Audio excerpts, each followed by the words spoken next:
Olá mais uma vez, pessoal. Vamos dar prosseguimento à nossa aula sobre suporte básico de vida, tá? Nossa terceira aula. A gente vai falar um pouquinho sobre o SBV, tá? Então, pessoal, as emergências médicas, elas acontecem em situações que envolvem estresse, tá? Todos nós sabemos que a profissão da odontologia envolve medo, estresse, ansiedade, tá? E segundo Malamed, as situações que envolvem emergências médicas, elas podem e são muito prováveis de acontecer em ambiente odontológico. Essas, né, elas são determinadas situações, podem ocorrer com qualquer pessoa, em qualquer lugar e a qualquer momento, tá? Ao contrário de que muitos pensam, tá? E nas situações de emergências médicas, o mais importante são as manobras de suporte de vida, tá? Que é o SBV, e não a administração de medicamentos, né? Estes, no caso, a administração de medicamentos, ficam em segundo plano, né? Na abordagem de situações que envolvem risco de morte. Então, o objetivo desta aula é, basicamente, né, ressaltar a importância do SBV, uma vez que todos os profissionais de saúde, inclusive os da área de odontologia, devem estar capacitados a realizar o suporte básico de vida, tá?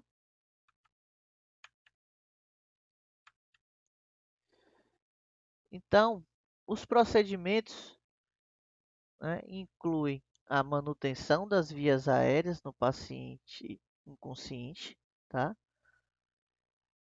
Técnicas de administração de oxigênios no paciente consciente ou inconsciente em ambiente odontológico e monitoração dos dois sinais vitais mais importantes, tá? No caso, a pressão sanguínea e o pulso cardíaco, tá? Esses sinais nos dão, né, informações importantes quanto à condição do sistema cardiovascular.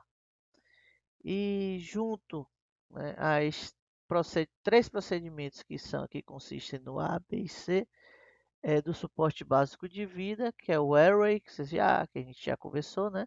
Que é o Airway, Breathing Circulation, né? É A de vias aéreas, B de respiração e C de circulação. Então, quando esses três procedimentos, o ABC, são empregados juntos, a técnica é chamada de ressuscitação cardiopulmonar, que no caso é o RCP, tá? Do inglês CPR, que é Cardiopulmonary Resuscitation, tá?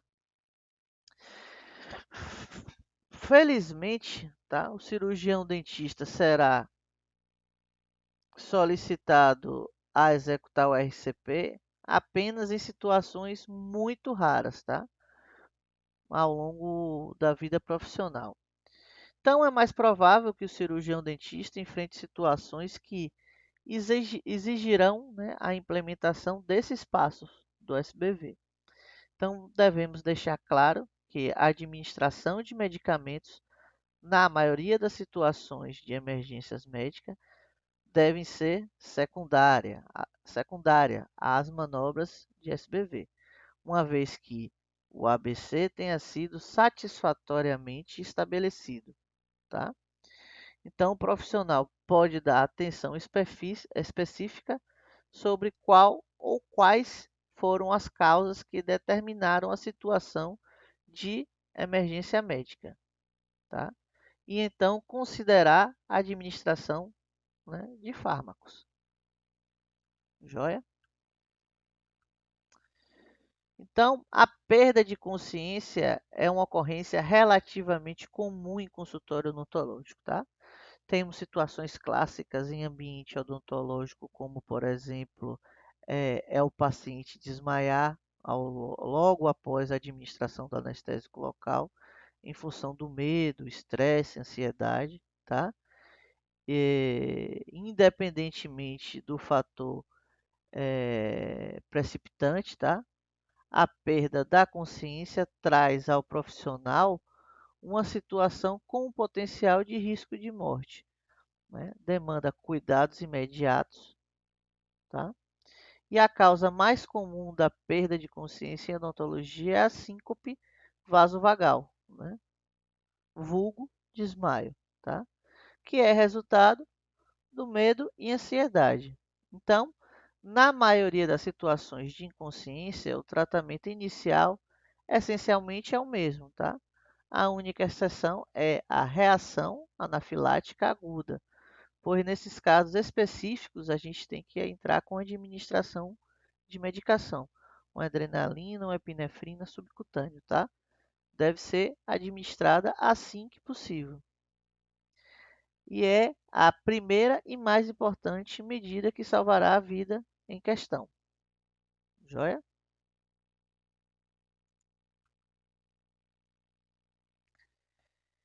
Então, a inconsciência é acompanhada por relaxamento muscular, tá? Este, de fato, é responsável pelos problemas associados pela hipóxia e ou anóxia, tá? O paciente inconsciente perde os reflexos de proteção das vias aéreas, o que resulta na obstrução da orofaringe pela base da língua, tá? E, ou seja, o músculo relaxado. Então, esse músculo ele vai relaxar e vai obstruir as vias respiratórias do paciente, tá? Isso sempre ocorre quando a cabeça do paciente está numa posição mediana, tá? O queixo quase encostado no tronco, tá? E com o paciente em posição supina, tá?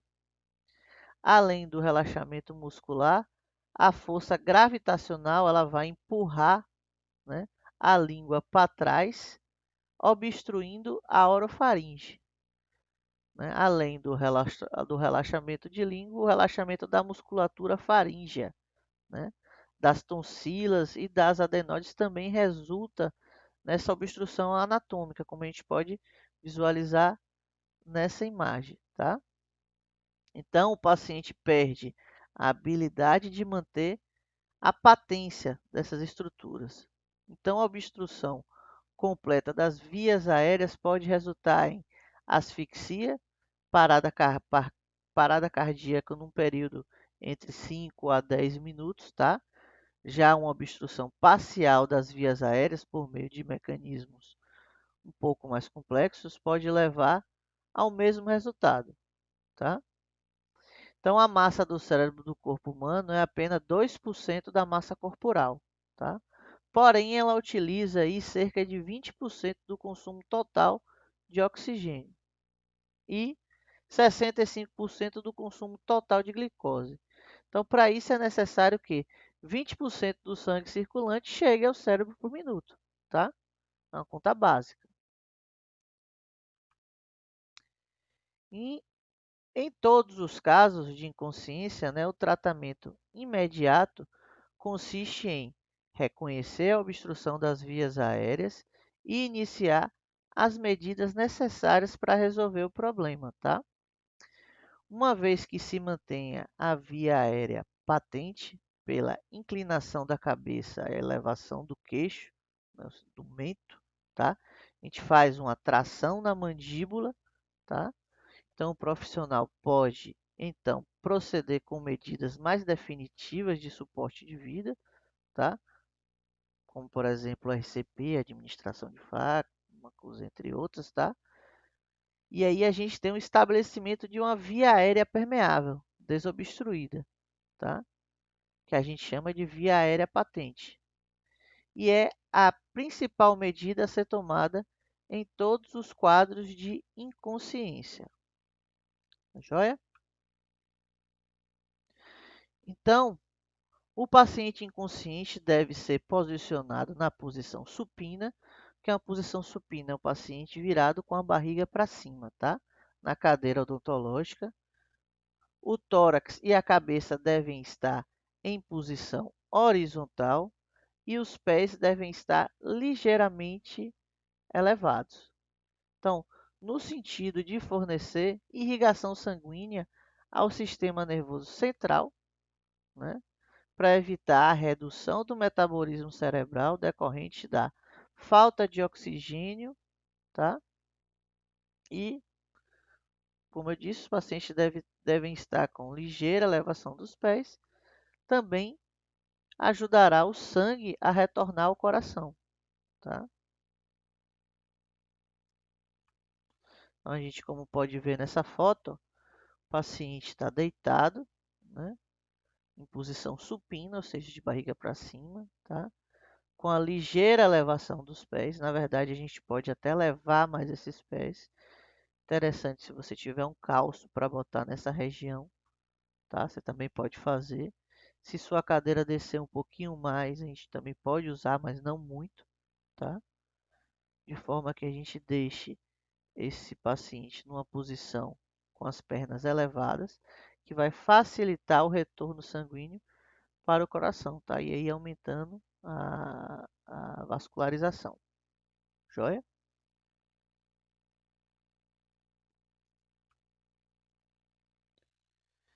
Então, né, primeiramente é preciso ver, ouvir e sentir se o paciente está respirando, tá?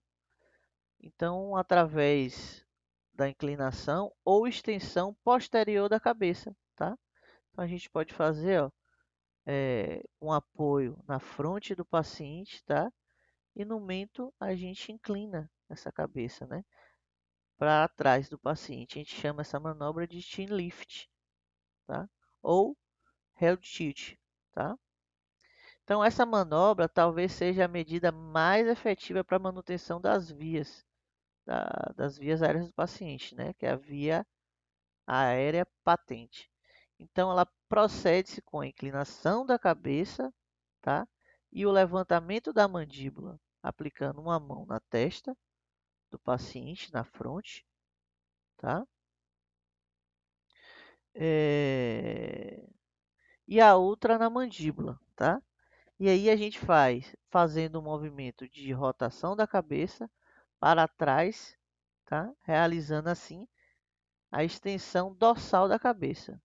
Então, dois tipos de obstruções das vias aéreas podem ser evidenciados, né? A gente tem uma obstrução completa, a gente pode observar uma obstrução completa e uma obstrução parcial, né? Como a gente já havia mencionado, né? Lembrando que o período aproximado é entre 5 a 10 minutos, tá? De uma obstrução completa das vias aéreas. Nesse tempo de 5 a 10 minutos, né? A gente provavelmente pode levar a uma morte biológica, né? Ou seja, irreversível. Então, dentro desse tempo de 5 a 10 minutos, o paciente pode ter uma hipóxia severa e vir a óbito, tá? Ou ter alguma sequela um pouco mais grave por conta disso. É, A obstrução completa das vias aéreas há uma inabilidade de ouvir ou sentir o fluxo de ar pelo nariz, tá? Na obstrução completa, tá? E de ver isto, observar e de ver isto, tá? E observar a retração das áreas intercostais e supraclaviculares. Então a gente vai observar esses movimentos inspiratórios e expiratórios do paciente, tá? Na falta desses movimentos respiratórios espontâneos, né? A gente vai chamar isso de apneia. Então a gente sabe que tem uma obstrução completa das vias aéreas. Então será reconhecido pela inabilidade de inflar os pulmões durante a tentativa de ventilação artificial.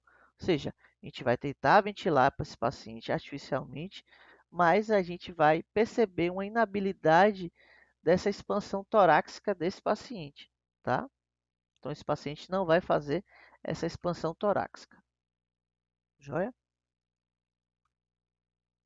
Na obstrução parcial de vias aéreas, tá? É reconhecida como um fluxo de ar barulhento durante a respiração, tá? Espontânea ou artificial. Dependendo do grau de obstrução presente, tá? Há uma retração inspiratória dos espaços intercostais.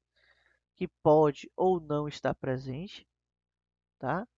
Em uma obstrução respiratória prolongada, né, a gente tem os centros respiratórios que tornam-se menos sensíveis do que estímulo normal a uma tensão de CO2, né? Consequentemente, ocorre um quadro de falência respiratória e parada cardíaca. Então, nos casos de obstrução parcial, então, assim, vários ruídos a gente pode observar, tá? E dependendo do grau de obstrução em diferentes situações, também podemos realizar o avanço de mandíbula, se for necessário, tá? Que é uma técnica manual.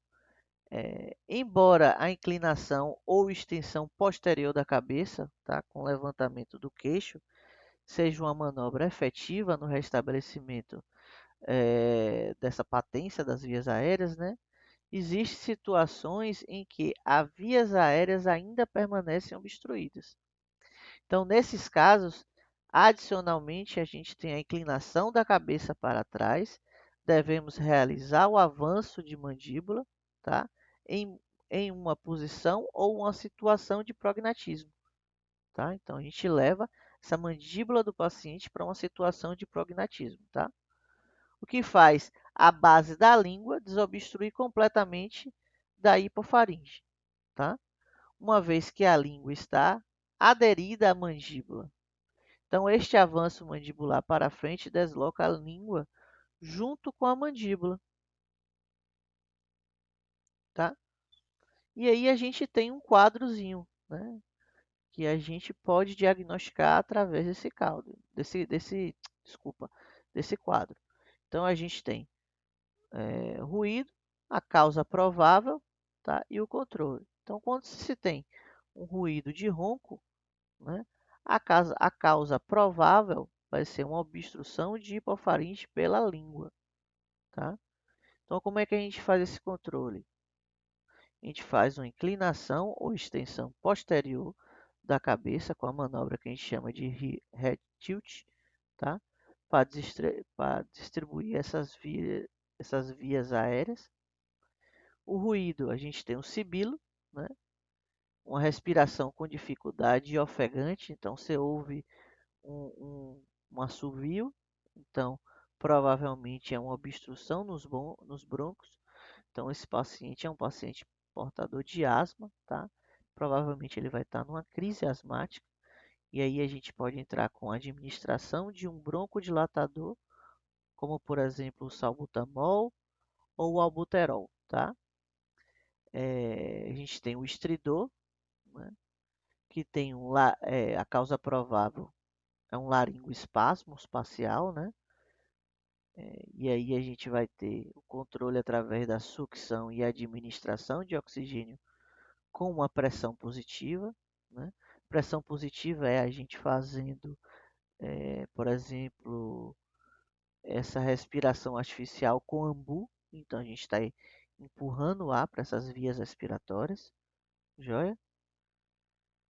Ruído de gorgolejo ou um som de borbulha, tá? A gente tem corpo estranho, então esse corpo estranho pode ser sangue, saliva, água, vômito na região de vias aéreas, tá? E o controle a gente vai fazer com uma sucção com aspirador potente, aquele aspirador a vácuo que a gente tem no consultório, aquele aspirador cirúrgico, tá?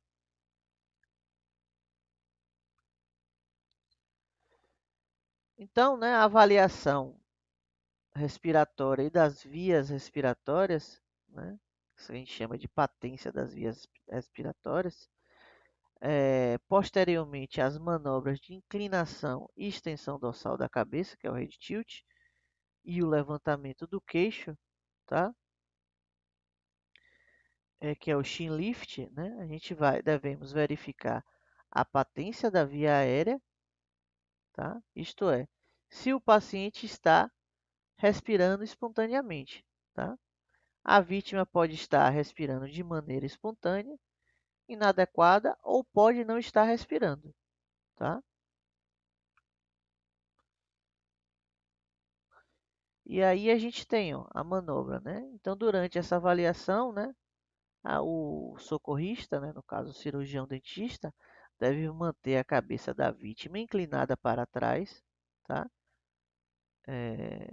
Com a extensão dorsal e a mandíbula elevada, tá? Ou avançada. É, Então, o cirurgião dentista deve se inclinar sobre a vítima, colocar o ouvido próximo ao nariz ali e à boca da vítima, né? Enquanto olha a expansão e a direção do tórax, tá? Desse paciente, né? Para avaliarmos esses movimentos respiratórios, usando a técnica do ver, ouvir e sentir, tá? Então é possível determinar se a vítima está respirando, tá? A gente vai observar esses movimentos torácicos, né? Tende a ser um indicativo de que o paciente está tentando respirar, mas não necessariamente que está ocorrendo a passagem efetiva de ar, tá? Aquela troca de ar, que é inspiração e expiração, tá? Então, sentir e ouvir esse movimento do ar durante a respiração, próximo ao nariz, à boca da vítima, né? É um indicativo que a respiração espontânea está ocorrendo, tá? Então aí, ali a gente tá observando que está tendo troca de ar, né? Então, se o paciente está respirando espontaneamente, né, com manobras de elevação de cabeça, tá? A gente faz, né, no caso a extensão dorsal e o avanço de mandíbula. Então, o profissional vai administrar o oxigênio como medida adicional, se ele tiver, tá? Se não tiver, ele vai fazer somente a monitorização dos sinais vitais, né? A pressão arterial, frequência cardíaca e respiratória. E se o paciente não apresentar respiração espontânea, né, deve-se concluir o diagnóstico de parada respiratória. Então aí o profissional deve logo iniciar a ventilação artificial, tá? Então, na ventilação artificial, né, ela vai ser, se necessário, tá? No diagnóstico de uma parada respiratória, ou seja, né, quando não há respiração espontânea, então o profissional deve ventilar o paciente para oferecer um oxigênio, tá? Suficiente para alcançar o tecido do sistema nervoso central. Então, para administração de oxigênio atmosférico, o socorrista deve manter a cabeça da vítima inclinada para trás e a mandíbula elevada, e segurar firmemente a máscara em posição. O tórax da vítima deve movimentar-se a cada insuflação da bolsa, tá? Valvar. Então, a administração da ventilação artificial, ela será realizada de três maneiras. A gente tem, ou seja, três modalidades. Tem o ar exalado, o ar atmosférico, que é o ambiente, e o O2 enriquecido, que é a ventilação, tá? No ar exalado, né, que é a ventilação, né? Nessa técnica básica de ventilação artificial, né, que todos nós conhecemos como respiração boca a boca, ou em crianças que a gente faz respiração boca-nariz, tá? O socorrista ele transfere o ar exalado de seu próprio pulmão, tá? Para o pulmão da vítima, e aí a gente tem um fornecimento de O2, tá? A concentração de oxigênio, nesse caso do ar exalado, né? A gente tem uma concentração média de 16 a 18%, tá? Então, com essa técnica, né, ela não necessita de equipamentos auxiliares, tá? E ela pode ser aplicada em qualquer situação de resgate, tá? A gente vai ter também o ar atmosférico ventilação, tá? Ela basicamente se refere à administração de concentração de maior de oxigênio. Certamente ela trará um maior benefício nas manobras, tá, de ressuscitação e mesmo nas emergências médicas em ambientes odontológicos, tá? Então, a bolsa valvular máscara, como por exemplo é o AMBU, então o ar atmosférico a gente vai ser feita com AMBU, tá? Ou um ressuscitador pulmonar manual.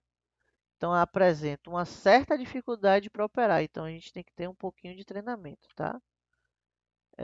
Específico para poder operar corretamente esse equipamento, tá? No sentido do selamento da máscara no paciente e manutenção das vias aéreas abertas ao mesmo tempo, o que é difícil de se obter sem um treinamento prévio com este equipamento, tá?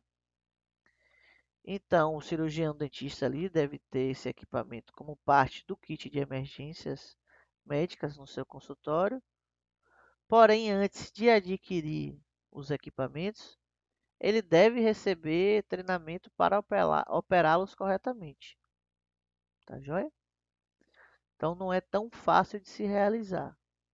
Quer dizer, é fácil, mas assim, requer um treinamento, uma prática, tá? Aí a gente vai ter o O2 enriquecido, que é a ventilação, tá? É feita através de cilindros de oxigênio, máscaras, cânulas e catéter. Então, ela vai proporcionar uma melhor administração de oxigênio, tá? Porém, devem receber treinamentos também para operar, conhecer a, a quantidade do fluxo que você vai fazer na operação, tá? Conhecer as conexões e outros, tá? Então, a porcentagem do oxigênio oferecida nessa modalidade, tá? Ela será bem maior. Então, ela pode chegar próximo de 100%, que é o ideal em determinadas situações de emergência, tá? A gente vai abordar isso mais na próxima aula, que é só sobre vias aéreas, tá? Então, então os acessórios adjuntos para o controle de via respiratória, né? A gente vai abordar esses acessórios, tá? Esses acessórios devem ser utilizados com o paciente em inconsciência profunda, quando as técnicas convencionais, ou seja, as manuais, não são suficientes ou são muito difíceis de aplicar, tá? Ela só deve ser utilizada por profissionais, cirurgiões, dentistas e médicos bem treinados, tá? Para o seu uso, pois podem provocar reações como vômito, engasgo ou até mesmo laringoespasmos, tá? Principalmente se esses pacientes não tiverem totalmente inconscientes. Joia? E aí a gente tem a cânula orofaríngea, que é indicada especificamente em pacientes inconscientes. Ela é conhecida como cânula de Gedel. Então ela é feita com um plástico semicurvo. Dentro desse plástico semicurvo, ela tem um lumen que permite a passagem do ar, tá? E ela está disponível em vários tamanhos diferentes, né? Vai depender do paciente, tanto para criança quanto para adulto, tá? Então, quando colocada adequadamente, né, e com o tamanho apropriado, ela impede que a língua possa se deslocar para a orofaringe e provocar uma obstrução de vias aéreas, que a gente chama de queda de língua, tá? Então, o manuseio inadequado por pessoas não treinadas ou quando usado em vítimas não totalmente conscientes, né, pode provocar vômitos ou laringoespasmos, tá? E aí a gente tem a cânulazinha de Gedel aqui, tá? Que é o nosso vilão nas cirurgias ortognáticas, né? Então, às vezes, principalmente os anestesistas mais antigos, eles gostam de usar essa cânula, né? Para quando for fazer a extubação desse paciente, né? Para justamente evitar essa queda de língua do paciente, né? Qual o problema? Né? O problema é que quando a gente opera a maxila e mandíbula, né? E ele está com esse gedel, então a tendência do paciente é morder essa cânula, né? E aí já sabe, né? A gente acabou de operar a maxila e mandíbula, então a gente pode até ter uma complicação por conta disso, né? Mas isso aí é assunto para outra aula. Então, pessoal, a gente tem também a cânula nasofaríngea, né? Que é um tubo de borracha bastante flexível, com cerca de 15 centímetros de comprimento, tá? A extremidade distal ela vai se posicionar na faringe posterior, né? E a proximal ela fica na altura da narina, tá? Permitindo que o ar atinja o trato respiratório inferior. Então ela tem a vantagem de poder ser utilizada em vítimas com algum grau de consciência, né? Pois ela é bem tolerada ela é bem mais tolerada do que a cânula orofaríngea, né? Na cânula orofaríngea, se usar paciente que não está totalmente inconsciente, tá? O que que acontece? Esse paciente pode ter algum laringoespasmos, né? E aí você tem aquela passagem de ar bloqueada, tá?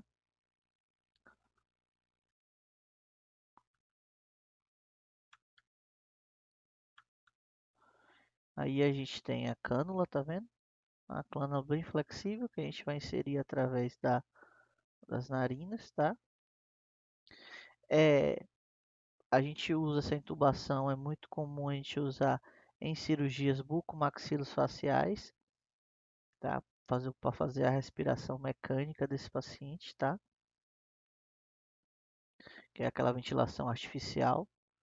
Então a gente faz de preferência que a gente faz é ela, já que a gente vai fazer a operação, operar a maxila e a mandíbula, né? São operações intraorais, então a cânula oral ela vai atrapalhar um pouco, tá? Um pouco não, bastante, tá? E a gente vai fazer a avaliação também da circulação. Então, após estabelecer essa via aérea permeável, né, do paciente, ou seja, desobstruída, o socorrista vai determinar a avaliação da circulação. Então, a gente vai monitorar o ritmo cardíaco desse paciente, a pressão arterial, né? Esses vários sítios podem ser utilizados para verificar o ritmo cardíaco, tá? O pulso radial, o pulso braquial e o pulso carotídeo, tá? A artéria carótida no pescoço, tá? A artéria carótida ela é um sítio que é um indicador mais confiável, né, para avaliação da função cardiovascular no adulto, tá? Então, se o paciente tiver com pulso muito fraco, a gente não vai conseguir pegar através da artéria radial. Então, aí a gente tem um sítio que é muito mais confiável que a artéria carótida. Então, a habilidade do socorrista, o médico, o cirurgião dentista ou qualquer outro profissional da área de saúde, né, de localizar essa artéria apropriadamente, né, ela é vital, tá? É, basicamente, o socorrista deve colocar uma das mãos, né, proporcionando um suporte na fronte do paciente, tá? Um ali na testa do paciente, tá? Com a outra mão, ele vai palpar, né? O pulso carotídeo, tá? Ela vai palpar-se deslizando os dedos indicadores e médio na região da traqueia, né? Ali na região da cartilagem tireoide, tá? A gente conhece como pomo de Adão, que é o nome mais conhecido, tá? Vulgarmente falando. Em direção ao músculo esternocleidomastoideo, tá? Então, entre essa cartilagem tireoide, tá? E os músculos há uma fenda. Nessa fenda é onde se localiza essa artéria carotídea, joia? E ali a gente vai verificar os batimentos cardíacos, né? ou seja, o pulso carotídeo. Então, ao localizar o pulso, o socorrista deve demorar não mais do que 10 segundos para avaliá-lo, tá? Se o socorrista não encontrar o pulso, aí ele deve iniciar imediatamente as compressões torácicas externas. Joia? Por outro lado, se o pulso foi avaliado e está fraco, né, até o presente momento, né, o socorrista deve continuar com os passos de suporte básico de vida, né, até a chegada de assistência médica. Joia? Então, os passos que a gente discutiu nessa aula são os segmentos do suporte básico de vida e são medidas essenciais na manutenção da vítima, tá? Da vida da vítima ou do paciente. Tá?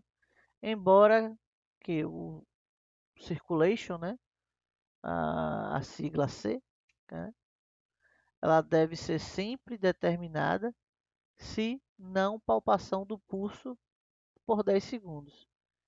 Então, ele não estiver presente, se esse pulso não estiver presente, a gente deve iniciar imediatamente as compressões torácicas, tá?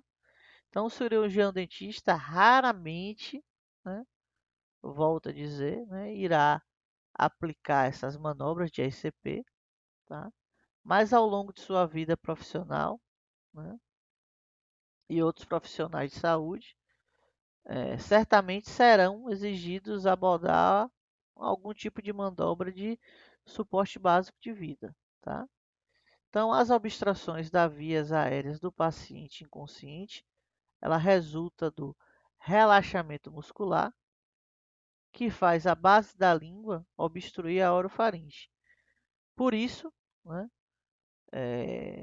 conforme a gente discutiu, né, em detalhes aqui, o profissional deve estar atento a este fato e realizar o treinamento de suporte básico de vida, né, e o RCP, né, que a gente vai abordar nas próximas aulas, tá?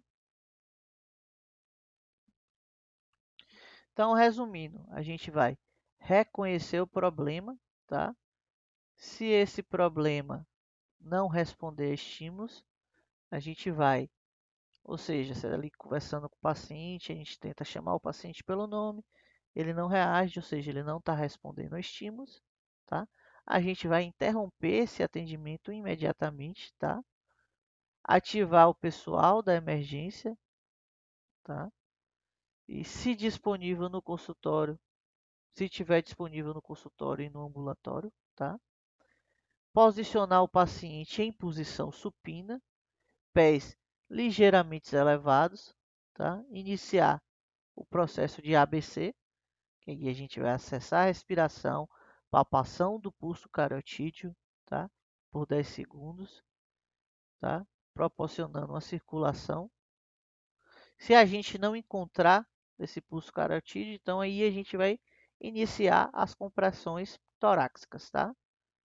E aí a gente vai ativar o serviço de emergências médicas, né? Se a recuperação não for imediata, joia? E aí a gente vai instituir o tratamento definitivo, ok? É isso, pessoal. E aí, nas próximas aulas, a gente vai abordar a questão da manutenção das vias aéreas, né?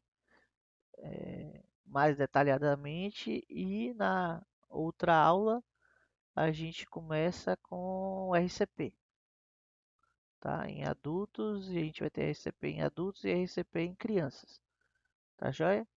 Obrigado, pessoal. Espero que todo mundo tenha gostado aí da aula, joia? Um grande abraço.